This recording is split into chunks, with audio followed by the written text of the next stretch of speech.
kept us either to something like reason, or when have we lost our nerve that when people come to you and they say to you things that you know, not from bias, are nonsense, that they can't simply be dismissed as nonsense with no peril whatsoever. Well, you're assuming that we had nerve.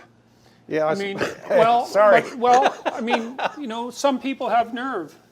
But one of the things I've learned over the last 3 years, because really this all started in October of 2016, was that the percentage of people who have nerve is very small, and vanishingly small. I've met people. Douglas Murray has nerve. Yeah. That's for sure.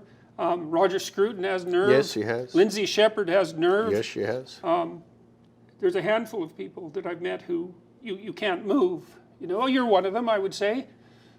Try. Well, succeed, I would say. And I've met a number of journalists who've, I've had my fair share of conflict with journalists, that's for sure, I would say. Talking to journalists is the most stressful thing I've done, apart from talks at university campuses. Journalism, just to sidetrack that, because it's a very good issue. Journalism, I've been playing at it from the margins for a long while. Journalism is very much corrupted. It is not the media in the middle. It is in many cases, wittingly or unwittingly, partisan. It is part of the game that it says it's covering.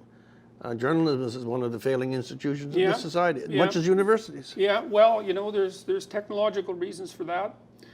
The journalism as such is under unbelievable pressure from the new technologies, YouTube, podcasts in particular, which of course have also vastly expanded what constitutes journalism. And so journalists are running scared. It's very difficult for them to find paying jobs. Their staffs are shrinking, the newspapers are in trouble, television stations are vanishing.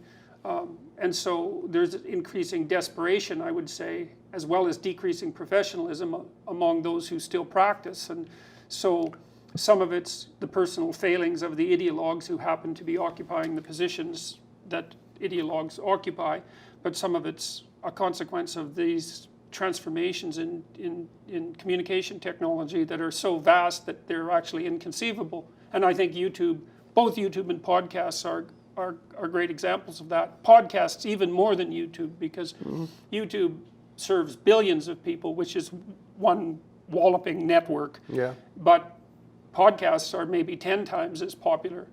So, and that's all underground. It's interesting because they don't attract as much attention, or as much controversy. Maybe because they're more siloed in some sense. But the journalists are fighting a losing game, and I think as you fight a losing game, I've seen this happen with corporations, you lose your best people first, and then the death spiral begins, and I think we're seeing exactly that, and then that's exaggerated by this proclivity to polarization that also might be part and parcel of the technological changes, Okay.